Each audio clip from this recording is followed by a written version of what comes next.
All right, our next episode is with Daniel Acosta. I really love this episode because Daniel turned his passion for the show Sopranos into an e-commerce business. I find him fascinating because he did it all digitally.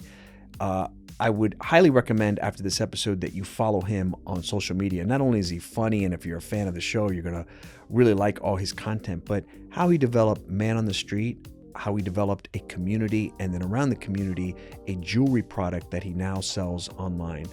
I hope you enjoy the show. At the end, we geek out over The Sopranos, and this show is in honor of all my friends who we share a passion and love for the show. You know who you are. Enjoy, and as always, remember to like, subscribe, and share with friends.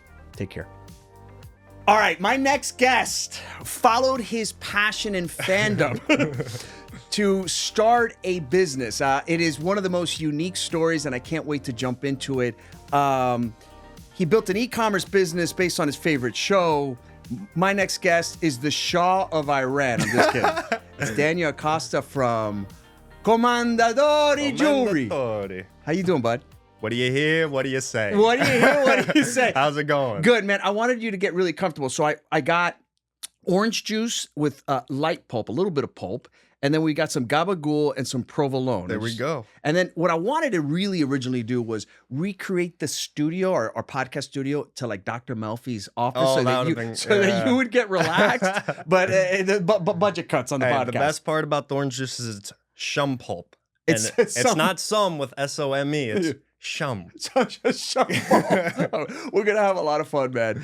Thanks for doing this. Thank you for having me. This will be like the Sally Jesse Raphael. You know what I mean? Yeah. All right, man. So, talk to me about. Take a step back. You're a huge Sopranos fan. Huge. Yeah. How did that all come to be? How did you become a Sopranos fan? Okay, so I'm 24 now. Yeah. I didn't watch the show for the first time until I was 20 years old. Okay. So we talked a little bit earlier about this, but I'm sitting in the house I lived in college, right? I'm 19. I turn on The Sopranos because I was told it's a good show. Yeah.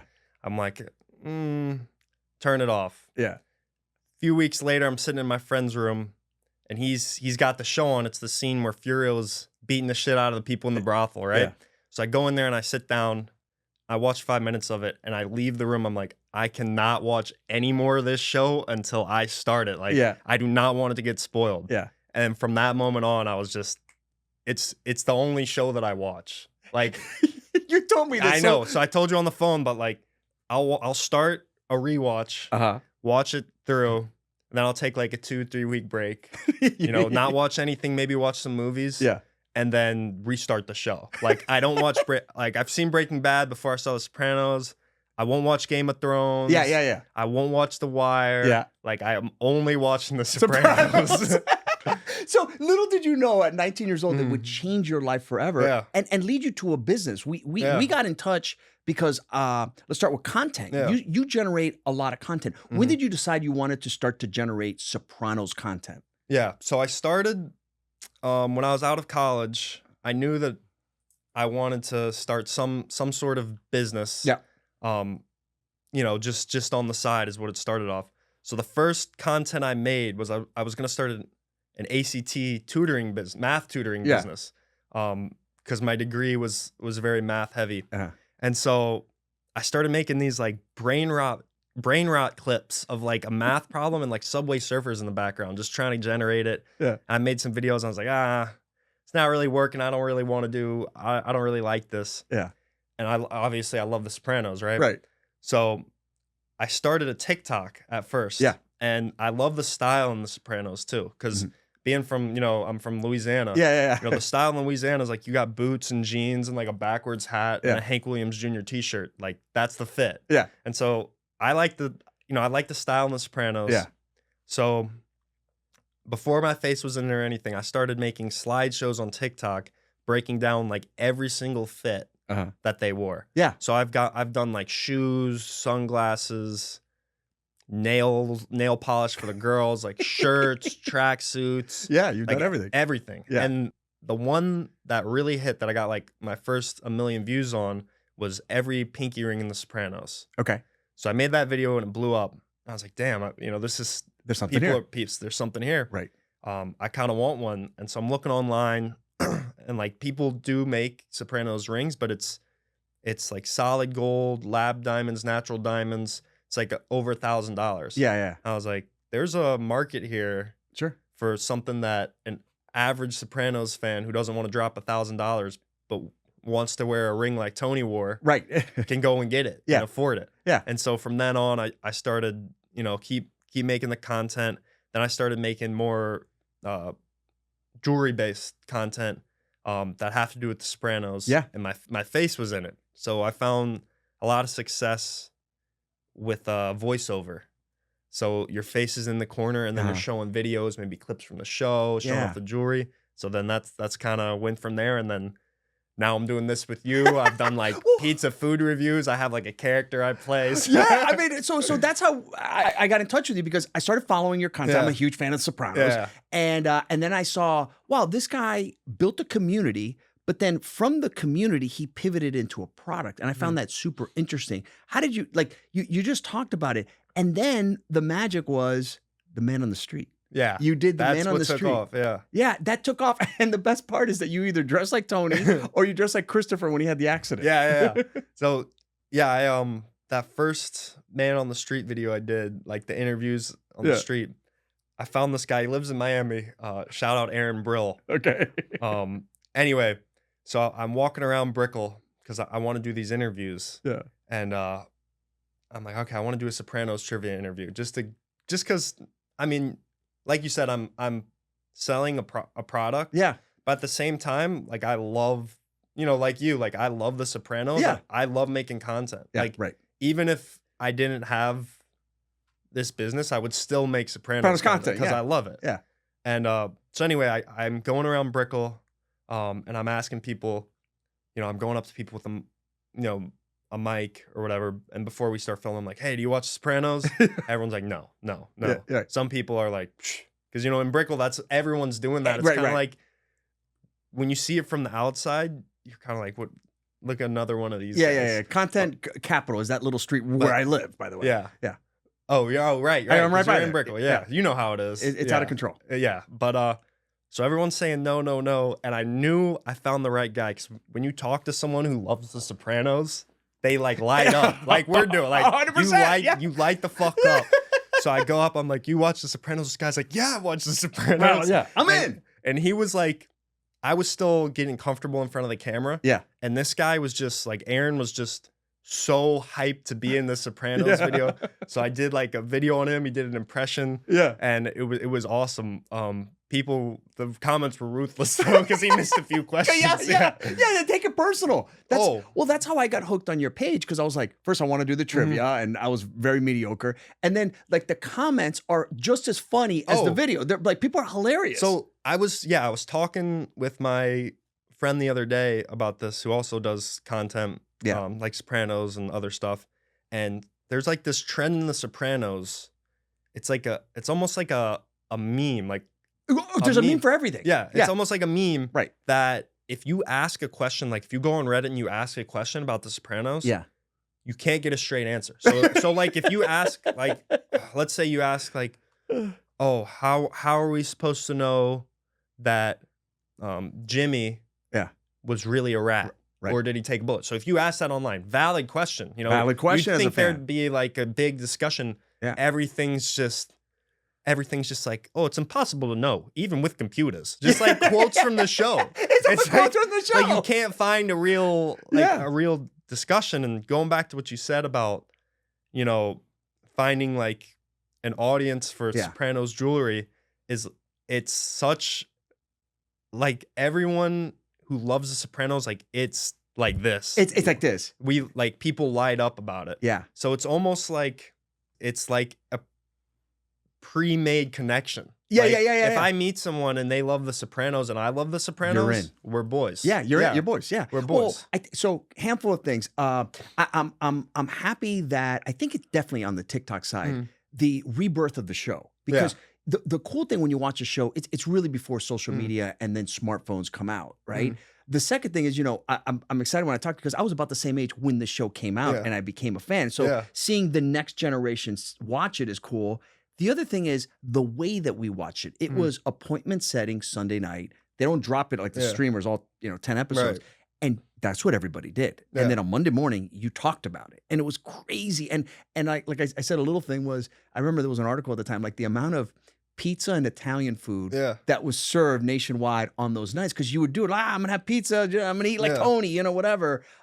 Super cool. And I'm so glad that like the younger generation is now getting back into an amazing show. Right. And I think it's like you said, it's a testament to the show itself. And like I've had my mom say, well, you want to start doing like your Sopranos jewelry full time? Like how long is that going to last before people don't want Sopranos jewelry? I'm like, Sopranos is forever. And like The Godfather's forever. Yeah, The Godfather's forever. Yeah. And that's like the perfect example is like what you're saying is you could go from, like how you watched it, sitting down with your family. Yeah. It's like appointment style. And now like people my age, and then I know 14-year-olds that love the show that they can just stream it on their phone. Yeah, man. Like, it's a completely different style of watching it. Correct. They're not watching it on a TV. They're watching it on an iPad or whatever. And it's still got the same, maybe not the same effect as like sitting with your family, but people are still loving the show, Some jewelry is made to accessorize. Commendatori jewelry is made to say something. Inspired by the confidence, legacy, and unmistakable style of classic mafia cinema, each limited-run pinky ring, bracelet, and chain carries its own name and story. Available in 925 sterling silver and 14-karat gold vermeil, these are pieces built to command attention. This is no Fugazi. This is Commendatori. Shop the collection at commendatorijewelry.com. Limited availability, backed by a satisfaction or your money-back guarantee. So my wife had never seen the show, and earlier this year we said, and I had never seen the repeat. So I saw it the one time, and I just never got into watching it. And I was like, man, I haven't seen this show in so long. Man, it holds up so well. So many cool lessons. Yeah. So much, like, I think foreshadowing of where the world was going from, like the woke movement, the nonsense on college campuses, on and on and on. And it became like appointment setting every night. We watched it. I mean, we watched all 6 seasons like in a couple of weeks. Like we were just like, oh, what happens next? What happens next? And I was just like, man, I think I'm gonna have to watch it again before the end of the year. It's that good. Yeah, it is that good. And I can't imagine like you watched the last episode if it aired on cable. Like that's what I heard that I never got the effect of, because spoiler alert for people watching. But in the last scene, it cuts to black. Yeah. So I was like, the fuck was that? Yeah. I like rewind a little bit. And I'm like, okay, it's meant to be black. But you're watching it on live. People hated it. They thought people broke their TVs. Yeah, man. Crazy. People hated it, and we'll get into it. But looking back on it, I actually think it was the right move. I think so too. And it was great. 100%. All right. So we talked a little bit about your business, but I want to talk about what I'll call the business and the life and the history of Sopranos, or I'll title this segment as "A Don Doesn't Wear Shorts." Don doesn't wear shorts. Man, 30 years later, what's the magic of why people still talk about this show? What do you think? I think it's, well, one, the characters are just so like lovable. Like you gotta love Tony's like, I mean, he's a violent, angry person. Why do they hate such a disgusting human being? Human. He's so human. The anti-hero. He's the anti-hero. And I think it's an escape from reality in a way. And it's cool to see like a lot of the problems that characters have. Yeah. We have those same problems. Obviously not the mafia side, Right. but like family problems, Yeah. financial problems. Yeah. It's everyday problems that you can kind of relate to in a way. So What kind of CEO do you think Tony Sopranos was? that's a good question. I think towards the end he lost it a little bit. For sure. And this is a crazy take. I think the New York family was in some ways better ran than the New Jersey family was in a lot of ways. Well, I mean, as Carmine once said, Yeah. that it wasn't a family; it was a glorified crew. And, yeah. and I think the New Jersey family and Tony obviously always resented that, but never lived it up. And as you watch the show, they might have been right. Yeah. No, know? 100%. I mean, you look at Tony, he's contemplating, whacking Paulie. Yeah. Has been in the family for years. He whacks his best earner, Ralph, Right. over a horse. I don't think that he did it. You don't think he killed Paulie? I don't think he did. Why? I think the show purposely left it ambiguous so that people could have their thoughts on it. But I think it would make, in my mind, it makes sense, and it would add to Tony's character if he acts rashly and he kills his best earner based on a suspicion. I mean, Ralph never admitted to it. He said it's a gift from, it's a lightning bolt from above. That's what he says. That it was like lucky that it happened. Yeah. So I think that it shows like Tony's character of, he's just gonna get angry and do this without any real proof. He's impulsive. Yeah. He's a crazy man. Do you think therapy helped Tony, or do you think it potentially made him a better criminal? That's a great question. I think it did a little bit of both. Dr. Melfi does bring up the point. So you sit down and you agree with Tony. He's cursing out Dr. Melfi, and he says, I still feel like shit. Yeah. And Dr. Melfi says, 2 years ago you were passing out on yourself. And so that kind of did when, he wasn't passing out on himself and having these attacks, but I think he chose what he wanted from therapy, and he used it against him, or used it for bad instead of good. And then I think there was also intentionally like this not sick, but this kind of like or this want for Dr. Melfi, like she kind of likes to treat Tony Soprano. In a weird way. She became addicted to Tony. She became addicted to Tony because she knew this was going nowhere. And Dr. Elliot, her therapist, said like, of course you know all the characters. It was like, drop this guy. He's not gonna get better. He's dangerous, and she couldn't do it. She missed him. So there's like this weird, and that's another reason the show's so great. It's so great, so human. Like the writing is so human. Yeah. Like Dr. Melfi's not just this. She's not just the therapist who goes in and asks questions. Like she has a range of emotions, a range of flaws. Yeah. Like everything is. The writing's brilliant. Watching it second time around, I saw a bunch of just subtle little things that I really liked. I was kind of like, whatever. What are some? I mean, you've seen. How many times have you seen the show? How many seasons? Straight through. Straight through. I want to say it's the only show you watch. It's the only show I watch. Like, I want to say like 7 to 8 or 9. Okay, maybe more. I want to say no, 4 years. I honestly have no clue. I've watched a lot. Are you back watching it now? So I'm on season 6 right now. So I'm about to finish it up. Yeah. Maybe watch like some other watch some other stuff, movies, and then get back to it. All right. So subtle things on the show that you really liked. So not mainstream. So one thing that like I kind of really liked is I'm into these. I mean, I'm not like an expert by any means, but I really like older movies and kind of like exploring that. Yeah. Again, I'm not an expert. I don't watch a ton of them, but so one subtle thing is Paulie's talking about On the Waterfront, which is a Marlon Brando movie. Yeah.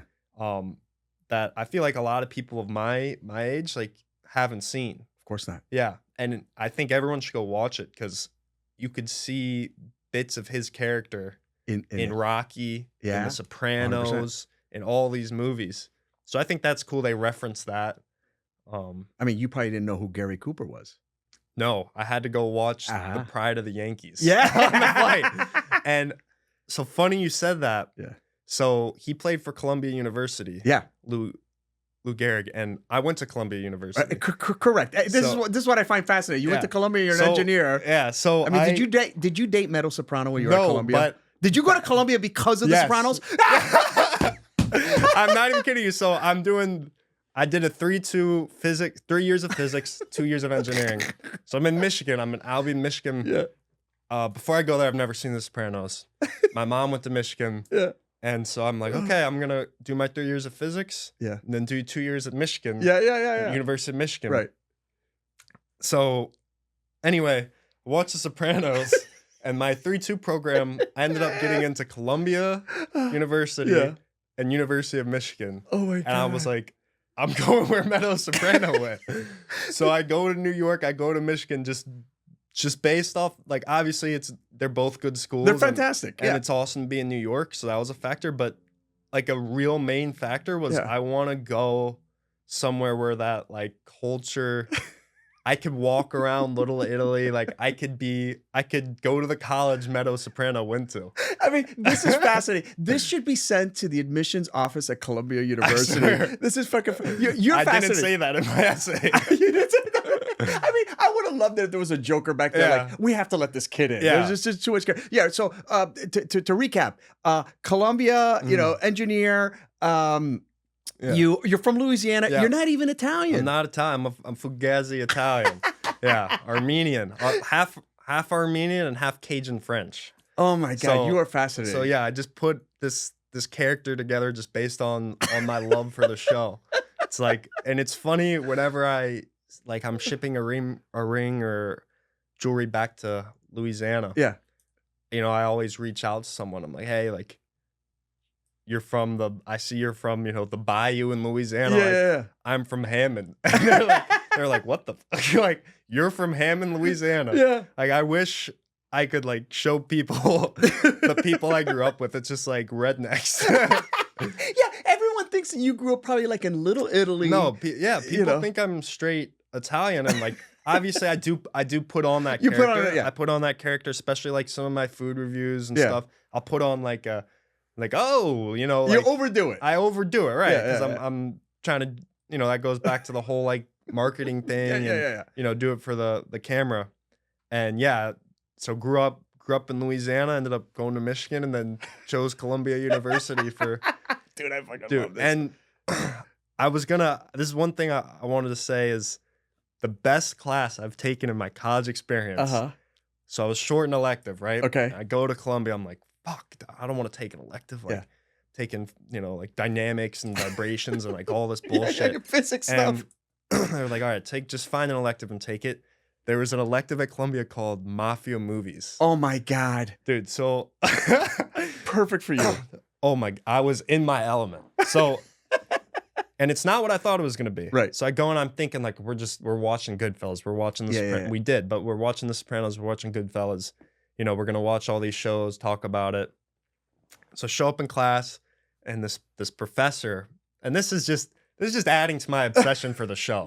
Like this is just like adding another layer of this is what I want to do with my life. Like it's something Sopranos related. So I go in there, and this professor, he dedicated when he was like my age, he moved to Italy, or he spent some time in Italy, just like put on a backpack and went to Italy. Yeah. To like explore the culture, and a lot of what he dedicated his life to was like the mafia, and more so like the influence the mafia has on, like media. Yeah.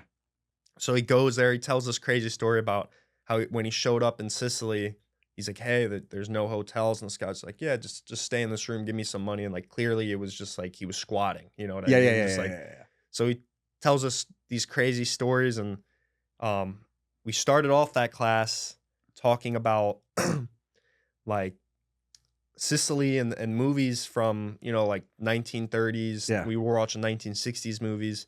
And that was cool to see, like, the Italian movies don't portray the mafia how we in America portray the mafia. Right. Like, it's shameful for them. Yeah, like, big time. Yeah. And there's there's the whole like Northern Italy, Southern Italy thing. So it was cool to do that too and see that side of it. Then eventually, we watched like In the Name of the Law, which is like an old, I'd never heard of it. I never like heard of it. all these, had to read The Day of the Owl, which is a book. Yeah. So we did all that, and then eventually we got into like the original Scarface, so not Al Pacino. I forgot his name. James Cagney, right? Was it James Cagney? I don't know. It might have been something like that. So the original Scarface, we watched that, which was cool because I didn't know there was an original. Right. Most people don't. Yeah, I thought it was Al Pacino. And eventually I got to rewatch The Sopranos, at least like parts of it again in that class. And so that had some more. Please tell me you got an A. I think I did. I got If an you A. didn't get an A, that's the hardest got an class A. ever because you should have got a PhD in mafia I movies. swear. And so the reason I brought him up is like some cool viewpoints that he mentioned that I didn't think of is, so one of the first scenes of The Sopranos is Tony Soprano's laying in bed like this and he opens his eye and it's a close in on his eye. Yeah. And if you watch Goodfellas, there's a very similar shot of Henry Hill.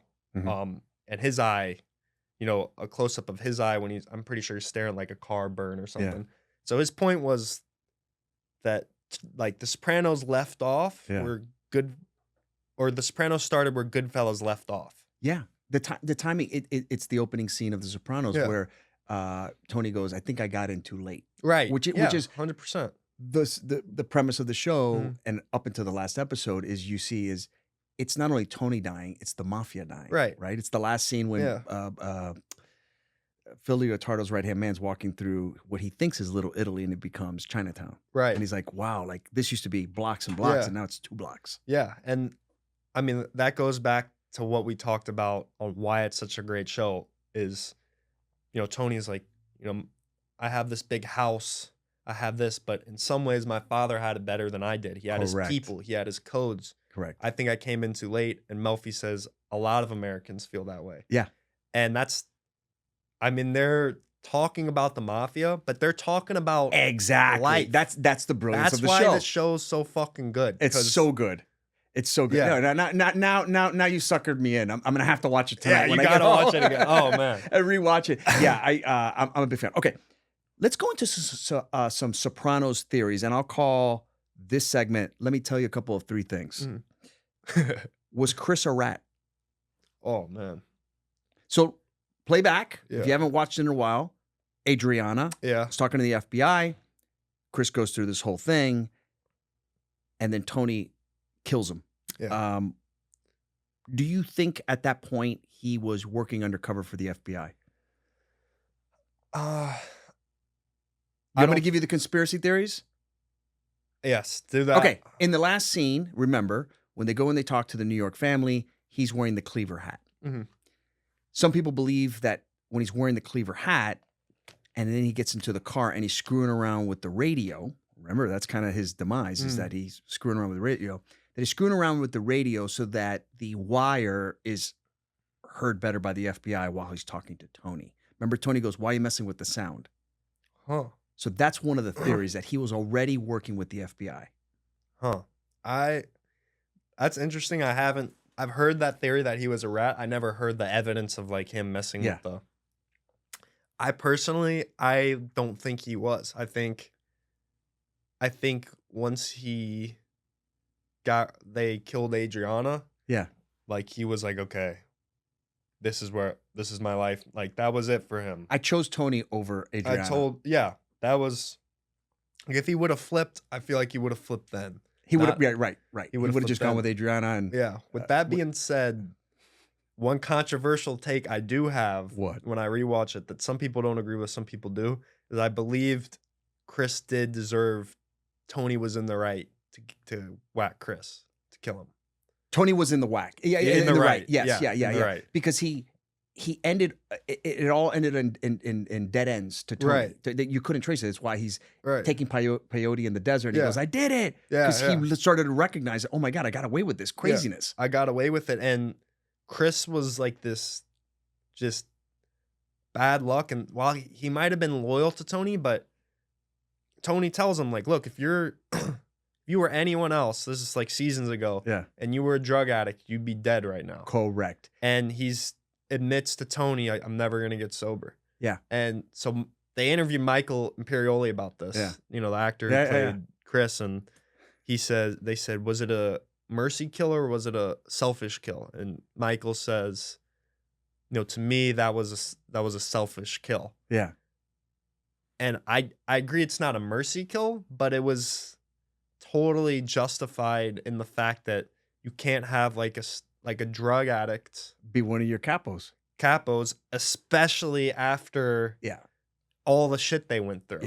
Yeah. He had to go. Okay. Do you think that Paulie sold out Tony? There's a lot of stuff on the internet about Paulie. To recap, he felt slighted at different times with Tony. Tony never called him when he was in jail. He wanted to connect with the New York family. He had secret meetings with Johnny Sachs. He's the one that told him about Ralphie's joke. Yep. And then, towards the end, he was really one of Tony's last lieutenants. Yeah. And nothing happened to him. Yeah, I do agree with that theory that he sold out. Do you think that he did? So I used to not, and then after I watched the second, I watched it for a second time. I'm starting to buy into the theory, specifically the last scene when he's looking at him walk away. When he's looking at him walk away, he knew that was Tony's end. Yeah, he knew. Yeah, he kind of has that like look in his eyes, and then I think I also saw a video talking about. If you look, I think it was season 2, Paulie gets a bump. And then after that, he's kind of deservedly, but he's kind of stepped over by Tony in a lot of ways, like passed over, ruled against on different things. And then the boat, like Paulie knew when he got on that boat, Tony was thinking about killing him. He knew that. And I think that was the moment where Paulie was like, it's either him or me. It's him or me. Yeah. Like, this guy is nuts. Yeah. And so, I think, he's become paranoid. He's nuts. Yeah, he's nuts. Okay. The Reddit community is so red hot for this next question. Was Adriana buried under Carmela's spec house? That is a crazy question. Think about where Silvio took her. He takes her out in the woods. Yeah. Silvio's not going to take her in an area that he doesn't know. Mm-hmm. He's not going to take her in an area that he can't easily bury her. So if a construction site, really easy. Yeah. You're going to build a house on it, you'll never hear from her again. And Carmela stands in the spec house and she thinks about Adriana and sees it's not a ghost. She's just thinking about her, but that's the second part. Yeah. Right. Yeah, it's oh man. I never heard that one. That one's good. That's a good one. I want to agree with it. Part of me thinks they wanted an active construction site. I feel like would be ballsy. And it pins them to the house that Tony Soprano owns is also where this missing girl is. Right. It's just too close to home. Yeah, I think so. But it's a good internet. I like it. I like to think it. Yeah. All right. Do you think it's? I don't think that he buried her there. Yeah. It's a little sloppy. Okay. Another internet one. And if you watch the show, there's little signs everywhere. Phil Leotardo, was he gay? I don't. Oh man, that's a good. He was in the can for 20 years. He was in the can for 20 years, so he definitely. You know what? Tony, you get a pass for that. Yeah. You get a pass for that. You get a pass for that. But so he's definitely I think done some gay stuff in prison for sure. And I think he is like struggling with some type of like crisis. Yeah. Where he's just got out of the can. He probably is like gay. Yeah. I think. It's why he's so upset about Vito. So upset. Yeah. So upset. And he comes out of the closet. So that's the big one. That's the big one. Well, there's another one. So he comes out of the closet. He's super fired up. And then there's a scene where they're talking about Vito being gay. And it's very subtle. He gets a tablecloth and he starts to like if you're having sex in a scene like that. And so they're thinking that that's maybe one of the flashbacks that he's having. Oh shit! Yeah, maybe you'll catch that in season 6. I've heard that theory. Yeah, and I kind of like to not believe in it because I really think Phil. Other aspects of Phil is like he's one of the only true, if not the only, like OG mafia guys left in the show. In every show, every movie, he's like. Just in the way that he like stays true to his code. Yeah. Like while he is loud. He did 20 years for what? Remember? Yeah, he did 20 years. The end of the season 5. But he is like in a lot of ways, and he says Jersey's a glorified crew. Right. And he says like they don't have the sword on the table, they don't have the gun, it's all fucked up. Correct. And they're like, all right, Phil, like drop it. He's like, no. He buys into the It traditions. means everything, Right. or it means nothing. Yeah. And like that idea of like that's the downfall of the mafia is like people are flipping. Yeah. People aren't. They take the oath, but they're not really taking the The code oath. doesn't mean as much. Yeah, the code doesn't mean as much, and you know it's kind of like it goes to that the thing like people are losing their traditions, they're losing not their morals, but people are losing on things that like now that They used to stand they for used something. to stand for something, or they had The old neighborhood. You got a Jamba Juice taking over the egg place. I mean, what are we doing here? Yeah, no. Yeah, what's happening to this neighborhood? What's happening to this neighborhood? Yeah. But yeah, no, people are like there's this I mean, there's this like rise of everything's becoming cookie cutter a little bit in our lives. Yeah. Like, you know, mom and pop, whatever, stores are being replaced by, you know, these like corporate whatever. which is- Culture and happens traditions are out the window. And that goes like that's another reason that I love doing like the jewelry stuff is I do everything myself. Yes. So I communicate like all my communication. Like, I've probably talked to like hundreds of people. Including me. Yeah. Hundreds of people. I'm always like on my phone answering people. Yeah. And I want to bring like a sense of you know, kind of like that. I'm not just like making a bunch of shit and just like send it. I don't want to talk. Like, I don't want this. Yeah. I want to bring people together and talk to them and get their opinions on stuff and have a community. Right. There's a void in community and you're building a community. That's what So you built the brand first and then you rolled out a product. I think it's actually super smart of you. That's how, look, I started to watch your videos and I was like, oh, this is super interesting. And then I saw the background. I'm like, oh my God, he lives in my neighborhood. And so I was like, let me just ping him randomly if he wants to come on the pod or you know, whatever. And it leads you here. Okay. Yeah. We have another segment, ready? I'll call it season 7. Okay. Sopranos only went up to season 6. This is an alternative universe. Think about the Marvel universe and all these side stories. And I'll call this segment Just When I Thought I Was Out, They Pulled Me Back In. You ready? Scenario. Season 7. Furio comes back for Carmela. Oh, what are your thoughts? Miniseries. By the way, I'm thinking season 7 is just a series of miniseries. Yeah. 6 episodes. 6 episodes. I think it'd be cool to see him come back in like a different style of a show. Like maybe like a more like more wholesome, maybe like a little bit more like a rom-com or some shit like that. A rom-com of Carmela and Furio. Yeah, that'd be awesome. And then I was thinking too, like, so I think there could be, if there was a season 7, like season 6, if you look at season 6 and you look at season 1, both like great, equally as enjoyable. My favorite season 1, but like the colors, the feel, it's super the different vibe. Right. Because remember, they filmed that thing, then they took time off. Right. And then in between the show, because there was a writer strike. Yeah. There was 2 writer strikes. That's why it looks so different. Yeah. Yeah. And season 1's just like bursting with these colors, like bursting with these vibrant characters. We got Mikey Palmise, we got Jimmy, we got, you know, Detective Vin. Yes. We got all these characters, and season 6 like a little bit more grim. So I feel like if there was a season 7, I would want to see, like, let's bring it back to like a little bit more upbeat. Yeah, season 6 got super dark. Super dark. And a little depressing. Okay. Meadow Soprano was in law school, as you know, at Columbia. Yep. She comes back as a mob lawyer. That'd be cool. Miniseries. She represents all her dad's old friends. So that's another show I've never seen that I'm never gonna see. What's it called? Is Mad Men about lawyers? What's the show about Suits? Suits. I've never seen Suits. I've never seen. I'm not Suits. interested. Yeah, I'm not interested. But I would watch it if Meadow was, and she could totally like. That's your dream girl. Oh man, what? Yes. You went to the college.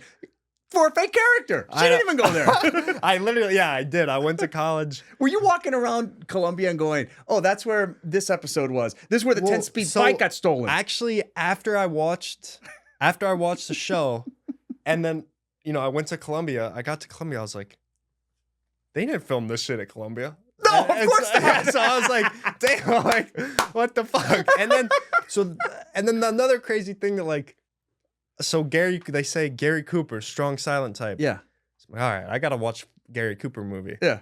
I'm pretty sure so I watched Pride of the Yankees, Gary Cooper, and there's a scene where he's playing baseball, and the baseball field used to be in the fucking middle of the campus. Yeah. So I'm like looking at this, I'm like, what is going on with my life? Like, I'm watching Gary Cooper, I'm watching all this other shit. And yeah, it's just nuts. All right, we're going to go to some rapid fire questions. Okay. Ready? If the Sopranos were around today, what business would they be in?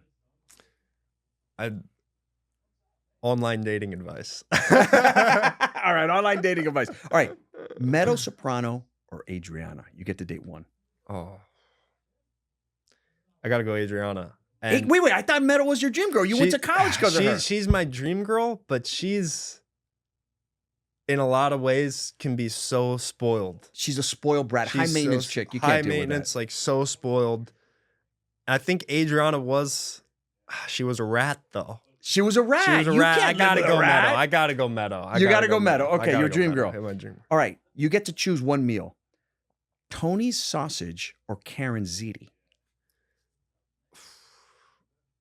I gotta go Karen ziti. I mean, it literally. Bobby refused to eat it because of the emotional connection, but also like it just looked. Yeah. It just looked good. It looked great. Everyone raved about Karen ziti. All right. Why do you think David Chase had Vito in a Notre Dame hat?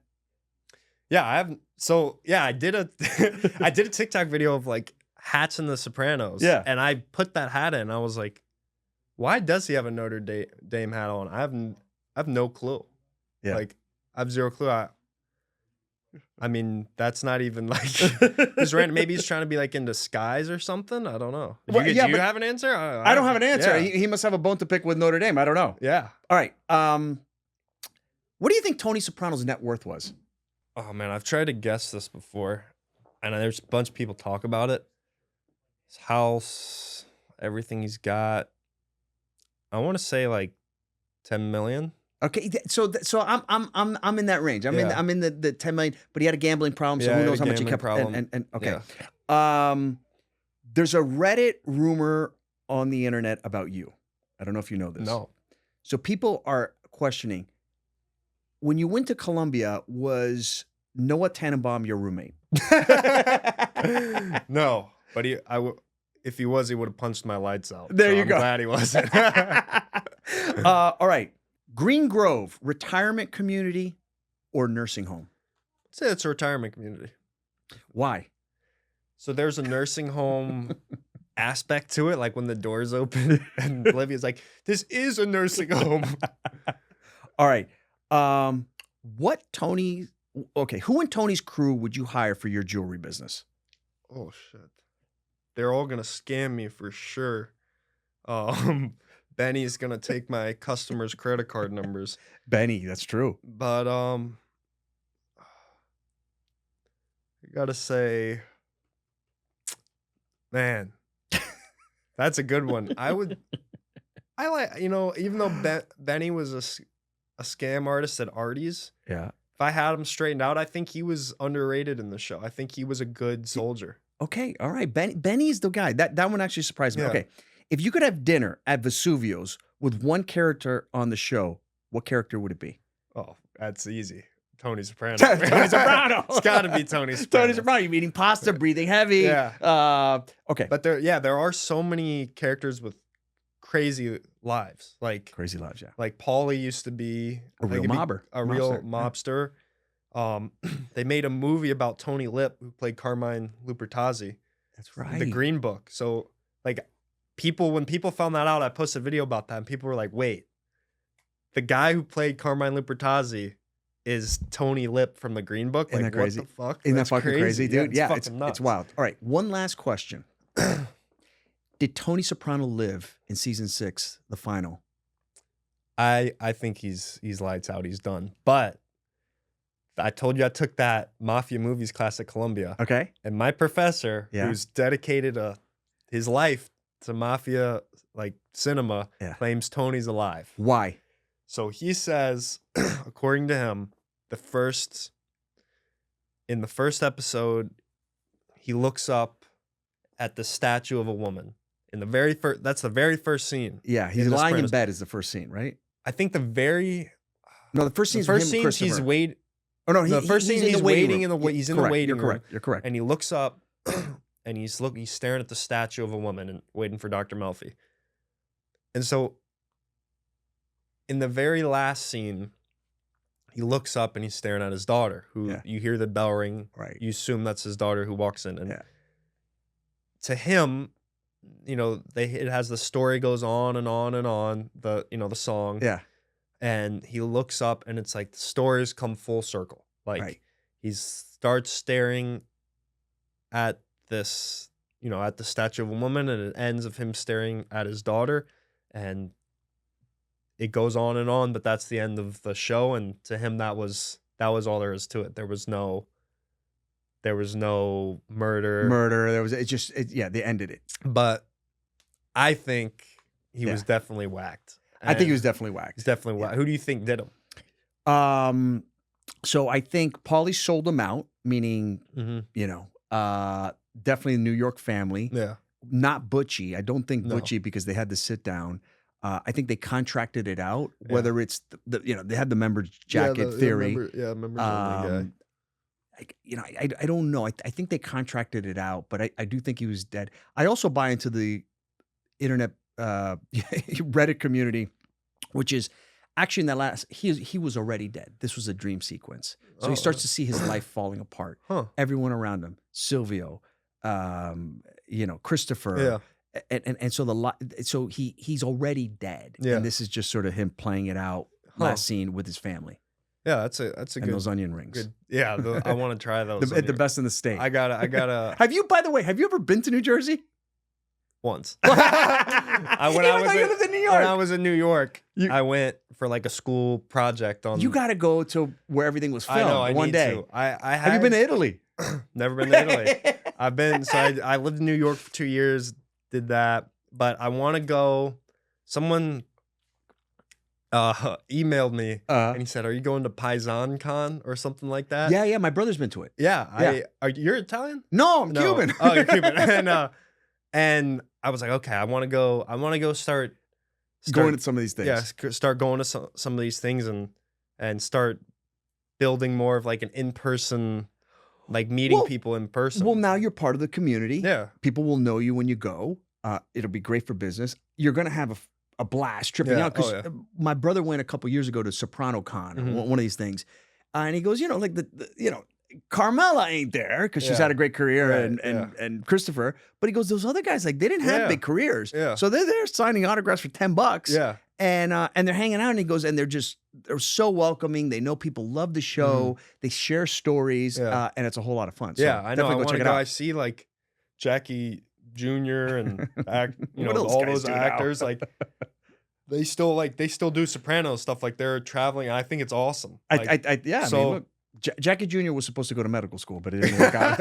that's the next step in my jewelry company. That is, I want to get some of those guys involved. You could totally do it. Yeah. I think you can buy them on Cameo to do a little thing for you for $10. Yeah. I think it's a great idea. Okay, so where can people find out about your jewelry business, and how do they follow you on social media? Because you're awesome. Yeah.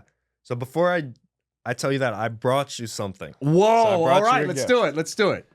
Since you got me some orange juice. I got you some orange juice and gabagool. Oh my God, here we go. You're opening the books for me. This isn't a skinny envelope, my friend. Wait a minute. Wait. Do we have a match?